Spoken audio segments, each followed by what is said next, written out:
We are stoked. I'm a terrible sore loser. I don't follow the rules. All the bearded guys seem to lie. There are rumors galore.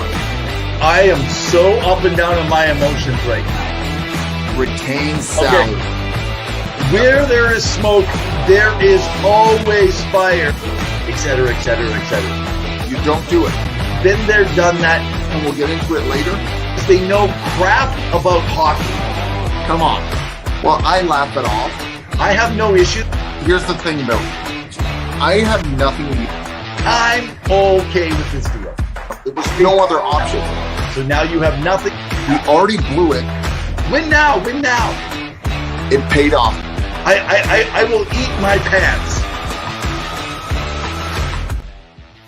Hey guys, it's Two Guys in Hockey Talk. I'm Pavel the Cat, the most insightful insider in hockey, and I've got my secondary partner in crime.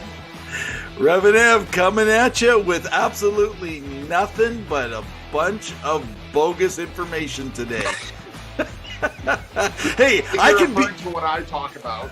I was just thinking, hey, I look at some of these sites that got all this bogus stuff and a lot of rumors that they say that never come true. At least, I think we hit about 70%. They're lucky to hit 10. So I think we should just start doing like them, throwing it against the wall, throwing out stuff like that, and maybe we're going to get a whole bunch of clicks, but a whole bunch of haters, baby.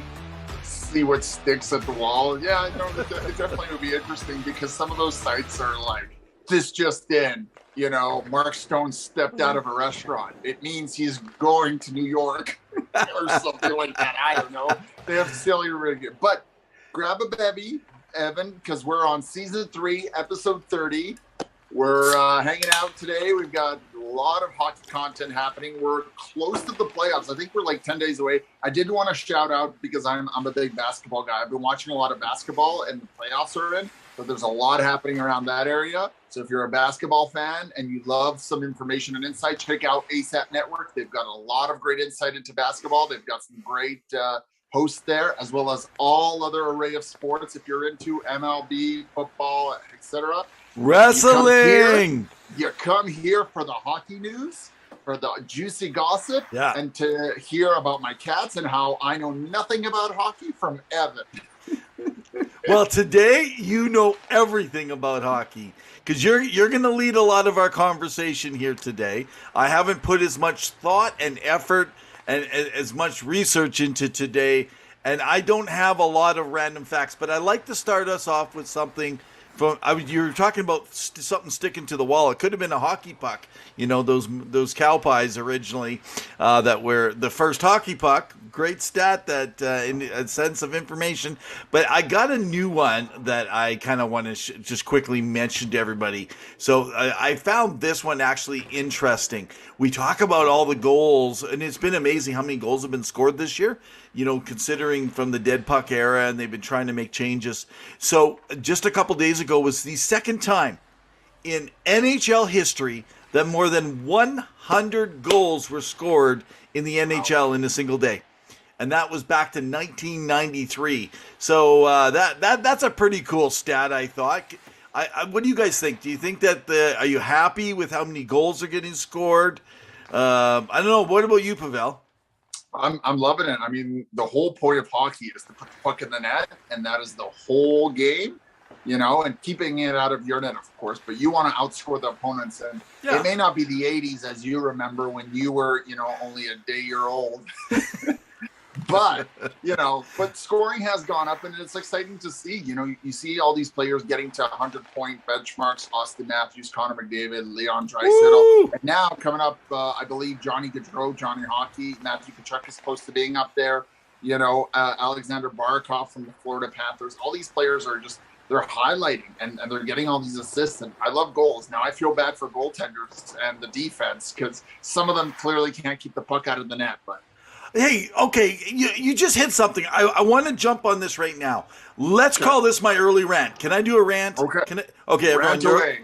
I'm going to rant away. I need a sip before you rant. Okay, you just sip away while I'm ranting. So listen, everyone.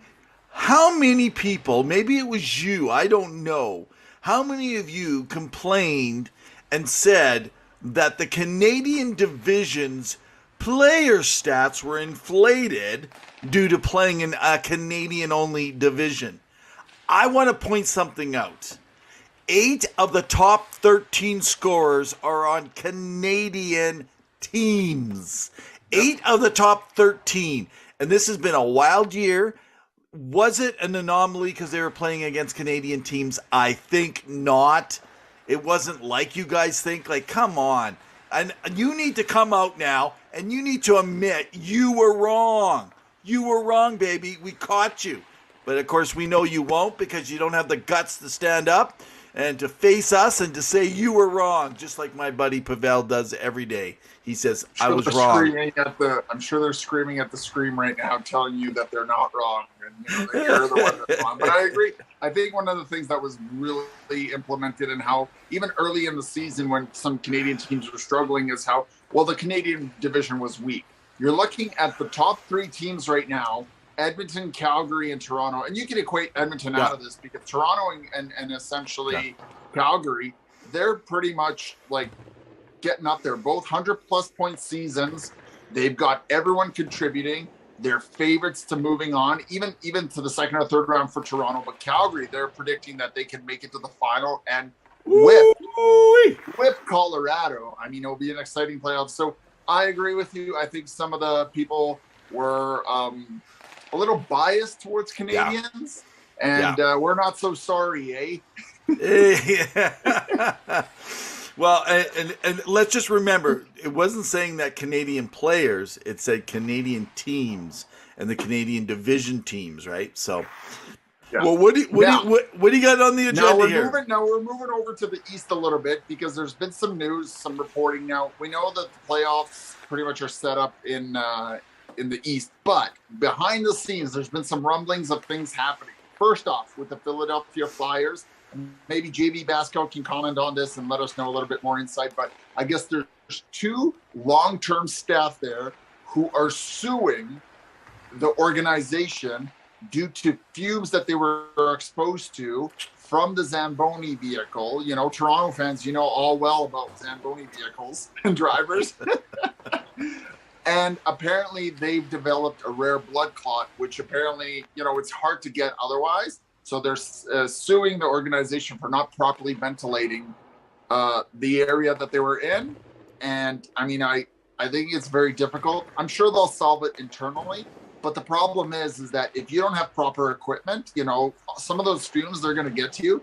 Now, as we speak about this story, these 2 staff, disgruntled staff, are still with the organization. So I'm thinking they're going to solve it internally. But you never want to see anyone get sick and you know, leave, especially since we've seen other people get sick in the game and have to leave the game, which we don't want. So that's been pretty much it. Well, it is true though, right? You don't want people to get sick.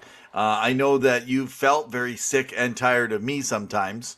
But hopefully I don't, you know, the fumes that I give off, hopefully are not as bad as the Zamboni. It is kind of a crazy story though, isn't it? You know, it's like you would think that, is that even possible? And of course we got to be careful here because we don't really know the truth.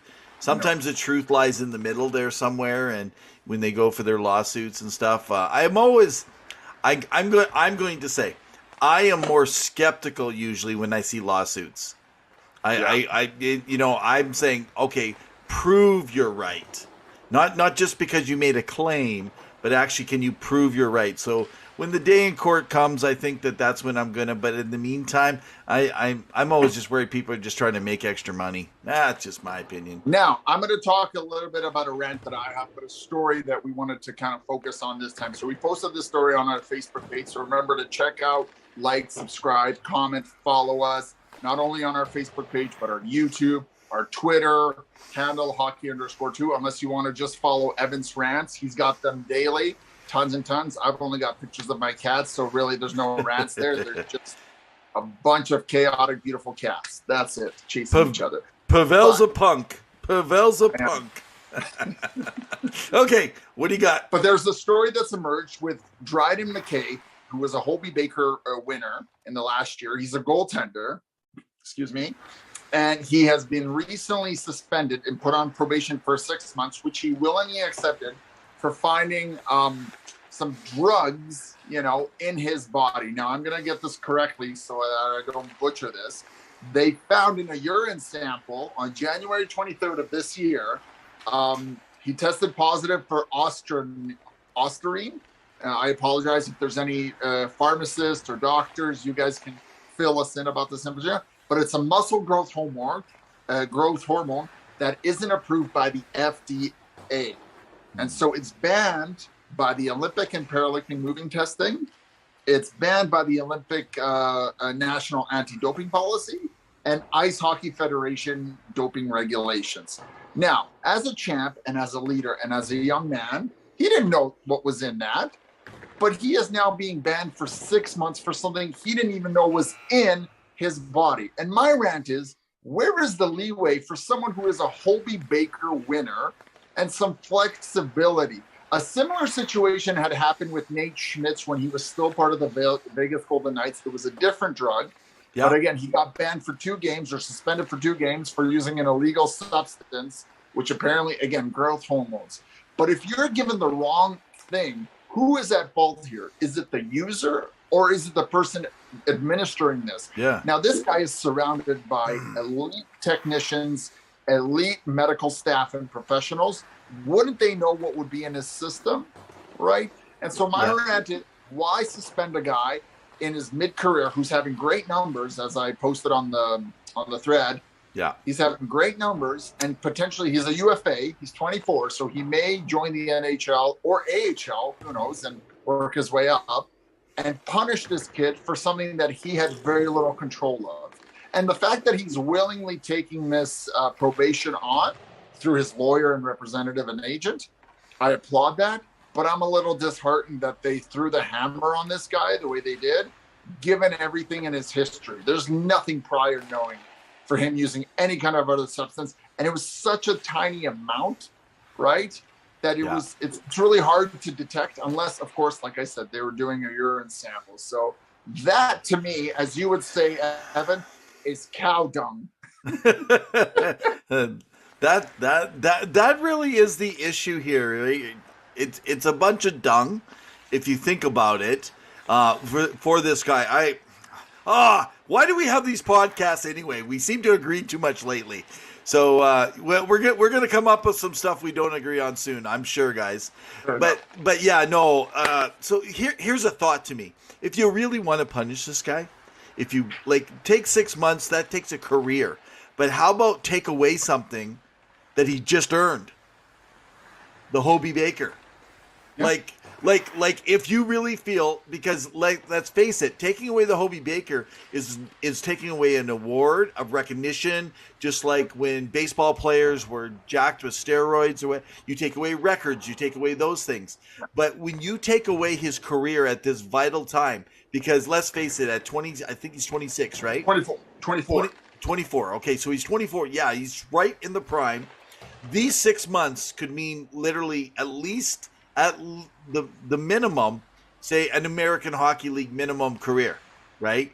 If he is a good enough goalie at this stage, because it takes goalies longer to develop. This is the main time. And like you said, why would you suspend someone and why 6 months? Why not a year? Why not a month?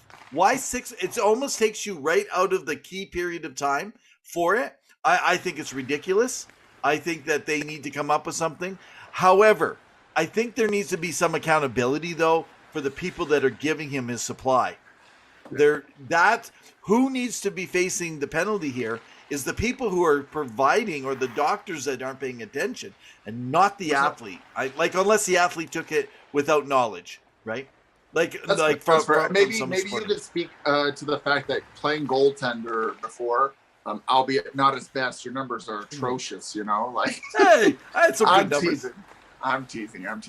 Maybe you could talk about the rhythm you need to get into in order to play to keep that consistency, right? Especially for a goaltender. Players is one thing, but to be in the groove of playing within a 6 month period, even if you're not playing back to back, talk about that. So, okay, muscle memory, right? So we all know a muscle memory. So if you take a skater and let's just take, I mean, it was amazing. Josh Archibald coming back from myocarditis and being able to skate the same. But you're still going to notice there's things that are off on his game. Why? Because of how long he was out. Alex Stalock, there is a goalie who, because of myocarditis, also, and he's trying to work his way back in. So here's the thing: your muscle memory. The psychology part of the game, maybe you can hold yourself together, but you need to remember, and tracking a puck, you need to train those eyes on a constant basis. And when you're not tracking on a normal basis with top end players, yeah, you can go play beer league, you can kind of work with some guys, but you're actually going to cause more of a problem in your skills by working with people that don't have that skill set than you are as if not playing at all. So he'll stay in shape. He'll get some good players to come and do some one-on-one, some 3-on-3s and stuff. But he will not be the same player. And let's look at your backup. Why does your main goaltenders not take a whole bunch of time off? It's because they're going to lose that. They're going to lose the feel. And so much for goalies. You guys have seen it. Where when a goalie gets in a bad situation, Cassidy Sauvé talks about that. You can't stop a beach ball, even one of the best goaltenders. But when you're in the zone, and right now he's in the zone. He just won the bloody Hobie Baker. That's what I'm worried about, and I actually think, Pavel, this is the end of his career when it comes to the chance for an NHL career. That's tough. I mean, I hope not. I hope he still has an opportunity to play at a professional level, but you know that. What's your guys' take? What's your guys' take out there? I'm curious. You guys can let us know. Now, because I'm a dog and I have the concentration level of just like someone seeing a squirrel, like, see, I can't even put my thoughts together. That's where I'm at today. We're going to talk. Yeah, exactly. Exactly. Yeah. Puck. Yeah, my cats have better concentration than a dog. Puck. Woof, woof. We're going to switch gears a bit and talk about the former late owner, Eugene Melnyk. Now, we understood that he recently passed, and there's a lot of kind of uncertainty surrounding the Ottawa Senators. But there was a recent article in The Athletic that painted not the best picture, not a rosy picture of the former owner. Now, there's been some kind of questions about whether or not it should have been released. It shouldn't, First off, Evan, I want to get your thoughts. Should the piece have been released after his death just so soon? And B, I mean, what does that tell you about an owner who, had kind of a different personality and approach to, as we've talked about before on the show, leadership, and in terms of being so for micromanaging or being overbearing and having very definitive lines about what they expect versus how a business should be run in an organization, especially that's trying to be inclusive. So any thoughts on those two topics? Let's take the two pieces. The article. I think it's shameful. I think it's clickbait. I think this is just another way to make money. To say, hey, I got this great story. So let's just say that the story is 100% true, right? Technically, we never know the full truth as fans, and some people that are even close can have different perspective, right? It's funny. You guys have all seen those little comics that show the guy's in a boat and he sees an island. He's like, land, right? And then someone's sitting on the little island and they see a boat coming. They're like, I'm saved, right? And so analogy. Yeah, but I mean that's kind of really what it is for perspective. Even when we're arguing in hockey in circles and who's the best and who can come back, and it's all our perspective. Like right now on Twitter, I'm just kind of offsetting. I'm going to come back to this. I'm in some debates. If you want to debate with me, that's good. We're talking about Johnny Gaudreau, talking about the Flames, talking about Johnny Gaudreau and Matthew Tkachuk about signing. Are they going to be able to sign both those guys for less than $20 million? Yes. And I'm saying yes. But what I'm saying is Johnny Tkachuk probably not getting more than 7.5 if you go 8 years. 8 years. Okay. He's 28, going to be 29 in August. So are you going to sign a guy that in 4 years is getting like 0.5, 0.3, and he's got $7.5 million on your cap, and you can't get out of it, right? If he's signing 5 years, maybe he's going to make $9 or $10 million. maybe. But so anyway, I'm having these debates, right? Here it is. It's perspective. It's the way I see it versus them. I actually think Johnny Gaudreau is going to sign. Some people don't think he's going to sign. I'll tell you why. Because he's not going to Philly, and he's not going to Jersey, even though he's his home and his wife's from Philly, and he's not going there if he wants to win a cup. If he wants to win a cup, he's staying where he is. This is what he knows. His family, he's really happy in Calgary. But that's my perspective. And I think what's happened with Melnyk, and we can come back to those guys later, maybe as a part of our conversation. Pavel's like, I want to talk about those guys. But that's what I think has happened. That's what I think has happened. No, he doesn't want to talk about Calgary. No Calgary. But I actually think that Melnyk was a terrible owner when it came to mangling in the business of the team. But I think that he was a passionate hockey fan who saved a team.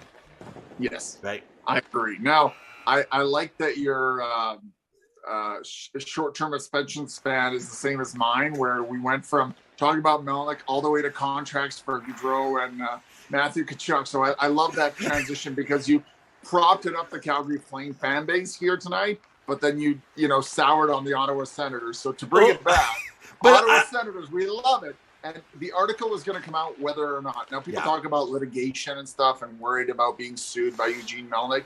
They can still sue them. It's not like they can't sue it for slander, right? But that being said, usually the Athletic is pretty solid and substantial, and they have good facts and backings in order to release. This is why they're a strong publication. And the one thing I will always say for journalism, because we're not real journalists, we just pretend to be ones on TV, is when you pay for a proper journaling source, you get better quality material, which is what the Athletic is. So, there is some truth and merit to. The problem is that there's a family grieving right now, and they're dealing with a lot of mixed emotions. I think that's one of the things that you have to understand. You have to minimize before you release it. It could have been released a little bit later. It could have been released before. I mean, I don't know who decided on the time, whether it was the editor-in-chief, whoever it may have been.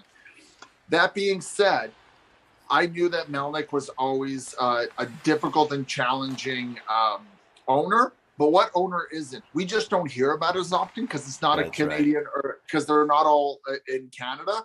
More Canadian markets know the name of their owner than Americans know of the GM or even the coach of their team, right? So that's how passionate Canadian fans are about hockey. It's the same thing with football, American football in the States. I'm sure they know way better about the owners and who is overseeing them, right? But it is what it is. He saved that franchise. He brought some vitality. We'll see where it goes. There's been some interest.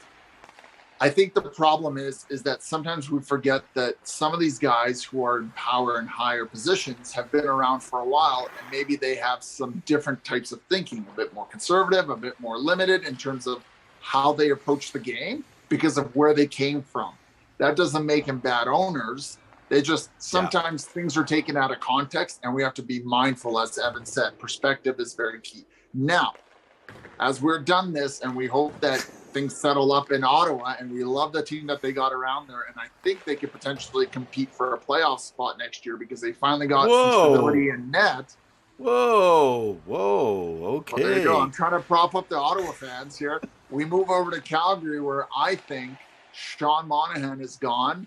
Johnny Hockey does sign, but it's going to be around the $9.5 to $10.5 million range. Whoa. And how long? How long is that term?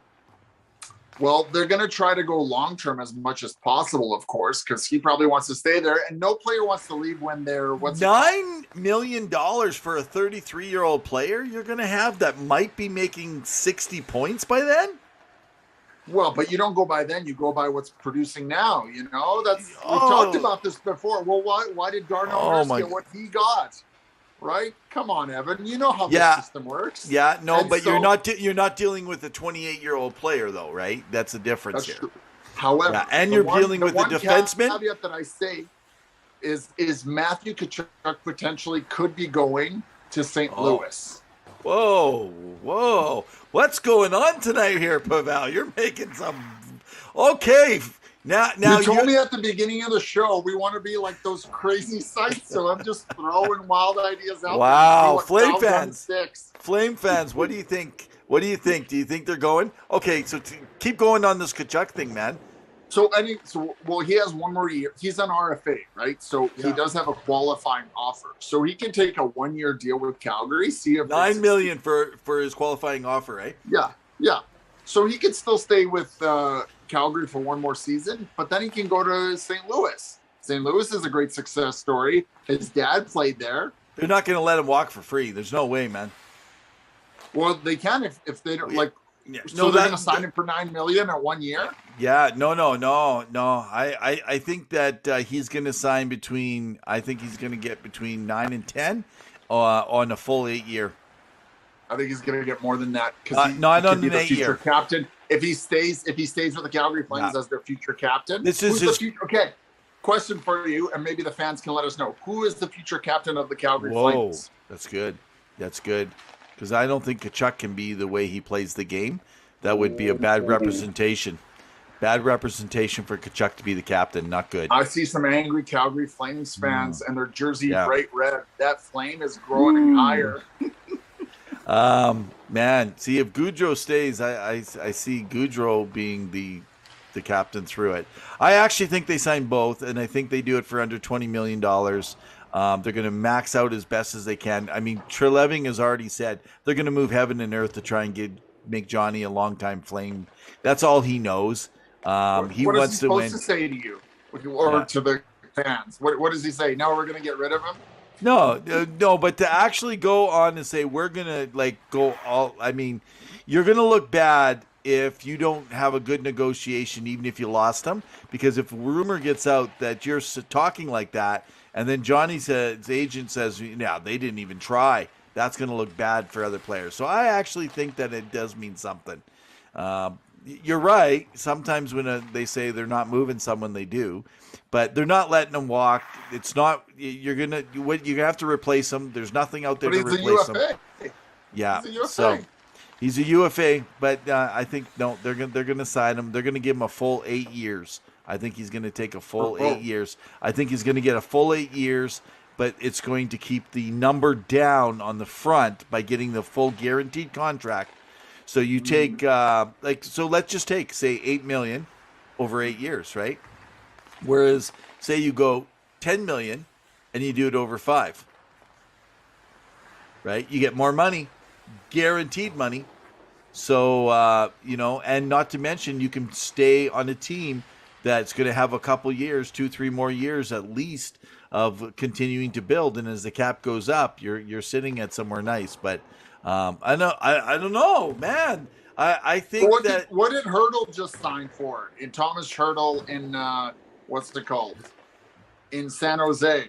I gotta look this up because in my mind that could be a comparable, albeit he's not as dynamic as Johnny Gaudreau. Okay, you look that up, and while you're looking it up, I just want to say that the San Jose Shark fans are upset with you because you said, where was he? Like you don't even remember the franchise name. You don't even know they're called the Sharks. San Jose Sharks. I said San Jose Sharks. You said where does he play? Didn't you just say that? Maybe my ears are just bad right now. I said what did he sign for? Jeez, you're old. Yeah. Or did you say, what's that guy's name? No. You guys need to rewind and tell everyone what he actually heard. And then I have no idea what I heard. I think I've had one too many concussions. So Hurdle, okay, no. So no. 8.5. Thomas Hurdle 9 years at 8.1. He can't sign for 9. He can't sign for 9. Sorry, he's got 9 left. He got one more year at 5.62. Sorry. Oh, yeah, okay. 8 by 8. That's what I thought. And how much was the salary per year? 8.1. 8.1. Yeah, there you go. That's Hurdle on a struggling San Jose's team. And he younger makes a big difference. Yes. Right? Yes. He's 28. Thomas Hurdle's 28. At 8.1. That's what I'm saying. It's a comparable. Wow. Okay. What did I say? Okay. So I've said 7.5 for Johnny on an 8. So what if they come in at 8? No, hang on here. Now, remember though, Johnny's only had a couple seasons of over a point a game. Just because he had one good, you don't just load up and pay a guy. especially when he's getting old. So, but I do Have see you heard of Darnell Nurse? 8.5. Have you heard of Zach Berensky? So I will go 8.5 million per year over 8 years. But Calgary is going to hate the last 3 years of that contract. They are going to hate it and have to pay him out. Because now let's talk about another part. By the way, so I guess Calgary, you're our main focus here today. Because I want to talk about another part of my argument I've had on Twitter is someone like Ovechkin, right, has played this many years and he's getting hit all the time. But Johnny doesn't get hit very much, so he's going to play longer in his career, and he's going to be safer. Well, I just want to say to this guy on Twitter, by the way, he's one of my followers, so I love you, buddy. I love that you come on. I love that you argue. It's perfectly fine. Love the arguments. Just got to let you know, though, I'm always right. I just am. I'm trying to play the heel like in wrestling, you know. Sometimes I'm good at it, and sometimes I suck. And other people go, you're just a baby face. You got no beard, right? So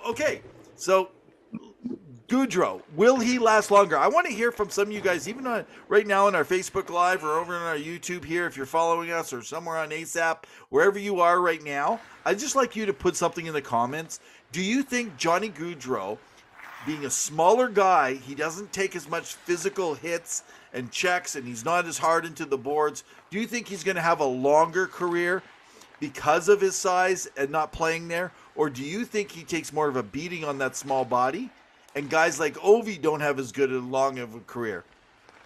I think the answer is right there, buddy. I think Ovechkin, for all his size and stamina that he's brought to the game, he's rarely been injured. I think the max he's come up to just under 40 games in his 16-year career. So to have somebody push Ovi around, I think Svechnikov tried to a few years ago, 2 years ago, and that didn't work out well for him, you know. And he did get injured at the beginning of the year, I think this year versus the Flyers. We talked about it. But Ovi's, you know, nobody's really hurt Ovi the way he does. That being said, playing wing is a little different than playing center. And although Ovi is a superstar, yes, he hasn't got as much attention as other players. I mean, you know, people went after Crosby specifically. People go after Austin Matthews. People go after Connor McDavid, you know. But when it comes to Ovi, like, he's avoided injury quite a while. He doesn't have any history of concussions, you know, and any major setbacks. Whereas Crosby, as you know, he's been set back quite often. And it's really affected. I mean, he could be way higher in terms of points. But now for Johnny, he is little. But we're finding that even if you're little, it doesn't matter anymore, because you can still play the game for a very long time. It's about your regiment. It's about how you play the game. I mean, you look at players like William Nylander, who don't really want to get hit that often. And you know, because they know that they're one injury away from potentially being out for a while. And so if you play the game smart and, you know, now granted, you know, you play for Daryl Sutter, you're going to have to take a hit, right?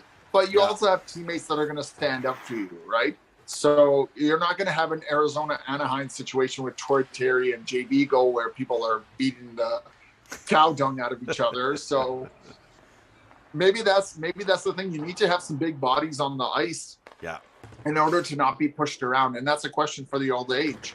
Is your team big and tough and mean enough to not have your superstars be raggled like a doll? Right? Yeah. Well, and now something interesting. I mean, Sutter actually really believes strong in Gaudreau. He praises him. And there's been a lot of talk this year. The reason that his points have even produced higher and people looked at him different is because he's going into the inside spaces now, right? He's going to those hard spots that he was always more of a perimeter player. And under Sutter, he's like changed his game. That's another reason I think that he's staying. I will mention that it has been reported by Pierre LeBrun that there's been good. His words were really good dialogue, and that just means that they both have interest in this. However, there are some people believing that in his contract that they're hoping between 8 and 9 is the common number out there. But they're saying that Gaudreau's camp's going to be trying to push for a $10 million number. So this is going to be interesting because what they have to do is they have to unload some money to do this. And now that's where there brings in speculation about Sean Monahan, like you talked about. He's got a year remaining at 6.35. He's got a 10-team no trade clause. It muddies things up. He's got a declining performance. Now, of course, he could come back and play really well. You don't know that, though, if they try to make an offseason move here to sign both. Because what if you take that $6 million and you add it to what you already got going with Tkachuk and Goudreau?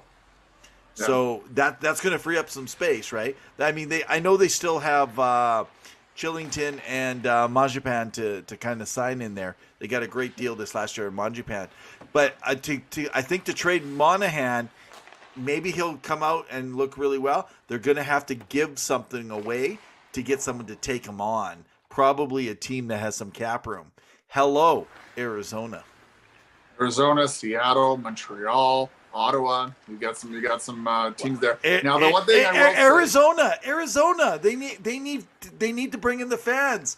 They need someone like Monahan, man, that's so good with people and that, I mean, how are they going to fill that building, man? You know where I think he's going to go? Vegas, because they seem to be on top of every free agent that's available. But anyways, now all the Vegas fans hate you for rapping on them. Oh, what? I'm just saying they're always in on everybody. That's all I'm saying. Right? Is that such a bad thing to have interest in every player? I'm not saying they're actually interested in. Vegas is following their mantra, all in. That's fair. They're from Vegas. It's all in, baby. It's all in. Fair. Yeah.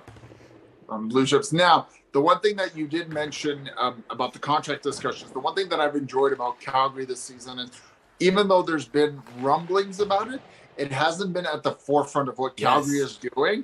And that is very important for a team doing as well as successfully. They could potentially tonight clinch a playoff spot and the top of the division of the Pacific, which, again, last year they struggled, which is surprising. They didn't even make the playoffs. So, that was a bad team that just righted the ship wrong. Yeah. And so what I like about the Calgary Flames is that their focus is Stanley Cup and Stanley Cup finals and bringing Lord Stanley home, which I like because as you remember in Toronto, people get so swept up in what Marner and Nylander and Matthews are going to get. And now even Jack Campbell is the talk of the town. You guys need to lower your expectations and just exceed them for the playoffs and get excited. We're 10 days away from the playoffs starting. Now, we wanted to just hang on. You brought the Maple Leafs up. We can't let this go. You right now, I felt like you said just to lower your expectations. You told the Leaf fans lower those expectations for Jack Campbell contract talks. That's what I'm referring to. I thought you were saying lower your expectations. You haven't been by the first round in a long time. No. Okay. I just want. I'm gonna boost up our Maple Leaf fans. They're gonna like. I have a stat for them. Since they have brought in Mark Giordano, they are 12, 2, and 1. Yeah, pretty close. 12, 2, and 1. That is amazing, and it actually got me thinking. If they can make a push, not just be out in the first round. But I could see Giordano. He's back in Ontario in Canada. It's from his home area. Maybe I could see like a 1 or a 2 year, or kind of like the Jason Spezza year after year. Giordano has really stabilized something. He's even playing on the offside. He's been moving and playing more on the right. Yeah, it's so interesting enough. Leafs fans, you know what? Because I was not a believer that Giordano would make that big a difference, and he is. I'm going to say you can get a little bit excited, but don't get too excited till you find out who you play in the first round. Well, so apparently stats are saying that the biggest chance of them playing, the team with the biggest chance to play is Boston Bruins. It's about 40% right now. So maybe they can finally beat the Demons and get past the first round. So we're looking forward to it. Now, I know you talked about this last week, and I know you wanted to touch on it a little bit. So we're going to kind of wet our feet, as one would say, about this topic, because we're going to go into more detail once playoffs start and in the off season. First off, the draft. It's been announced that it will be on May 10th, right? Exciting. And Arizona right now has the highest draft pick chance of picking Shane Wright. Now, we're going to go through a few players today, but let's start with your thoughts on Shane Wright. You're talking about the lottery draft. This would be the lottery draft. Yeah, yes, May 10th lottery. Of course, the prospect pool.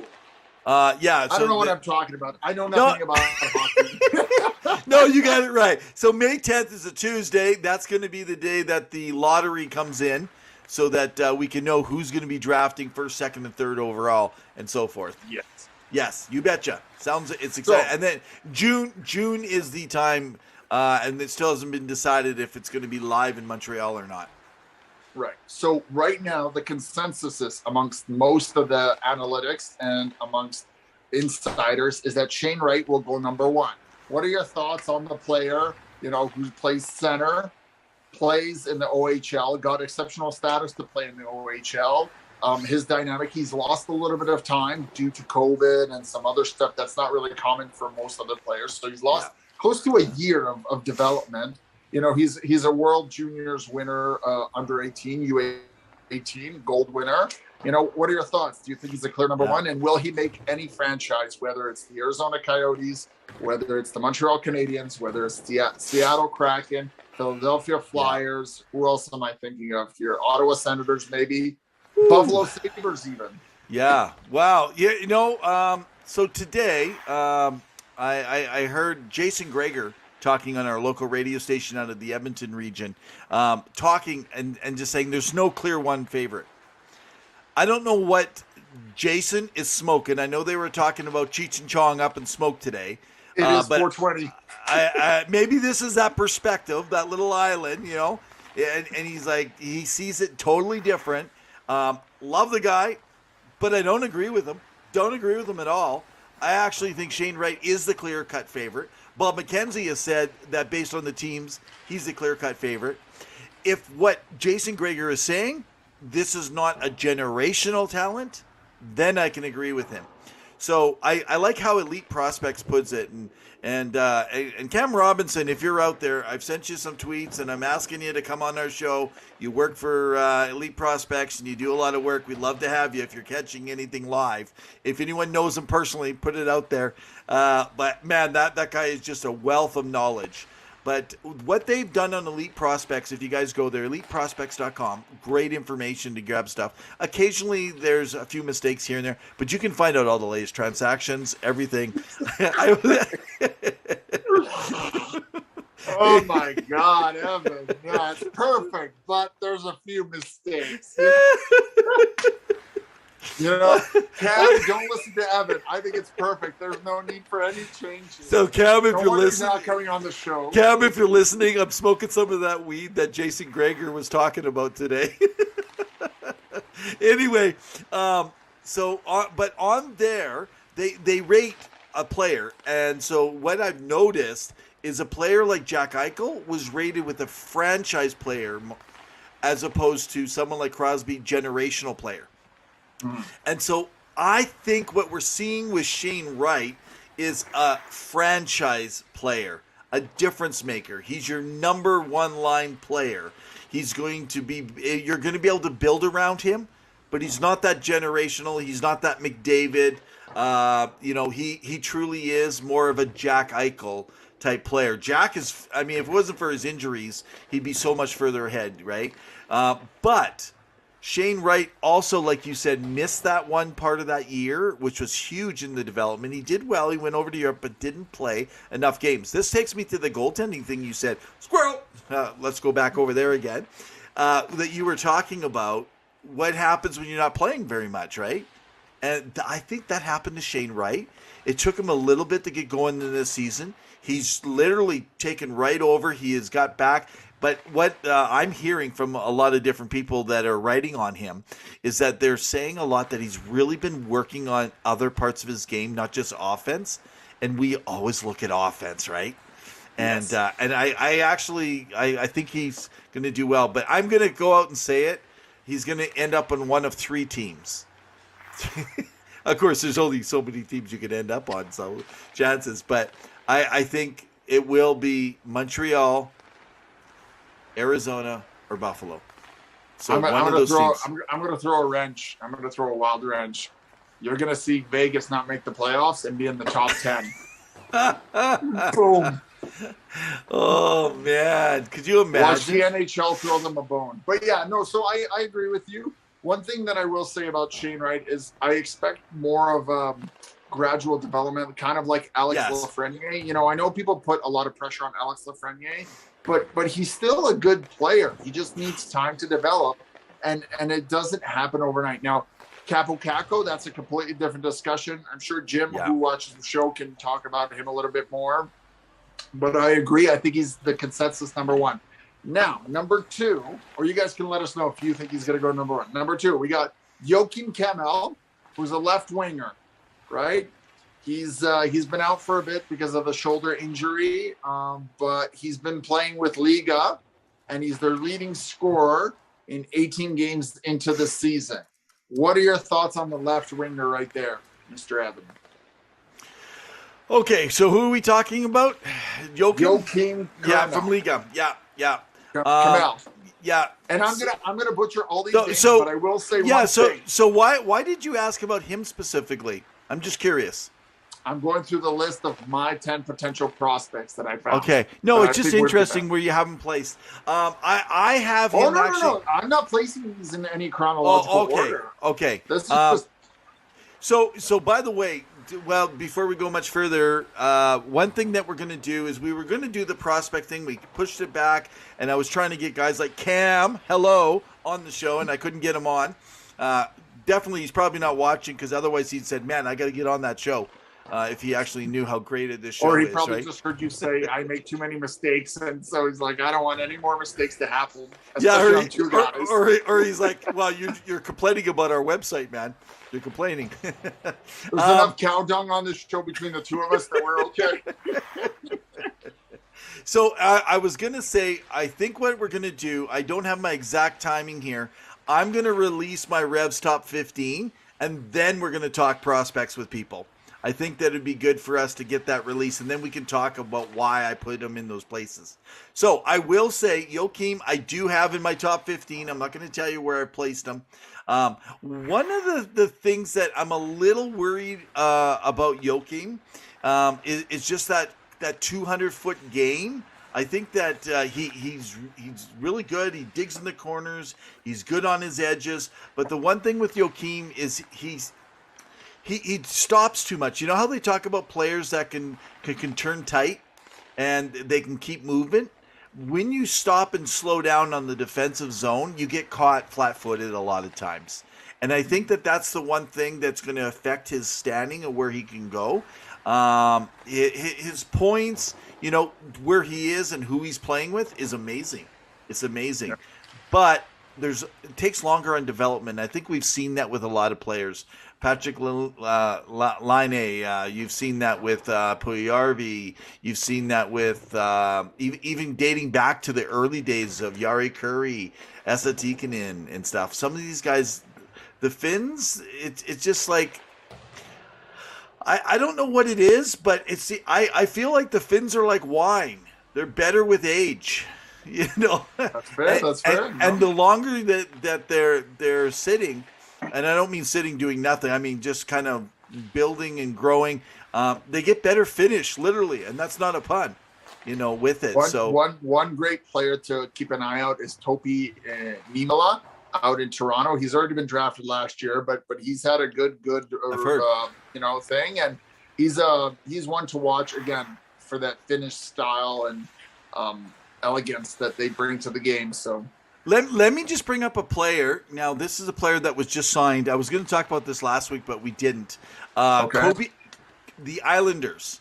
So TJ and the grumpy old man, I'd be interested in what their take is here on Kobe Bender. What a cool name, Kobe Bender. I think almost all NHL names are really cool, and I look forward to seeing even more on the back of jerseys. If I had all the money in the world, I'd buy one for every player that I know. Sweet.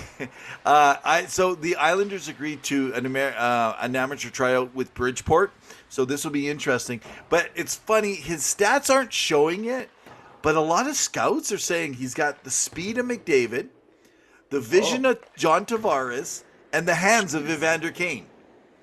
And I'm like, okay, you think that it would show differently. So I'm really interested to kind of see. Now I haven't followed in the last week here. I'm going to look at the finish of Tobias Reeder.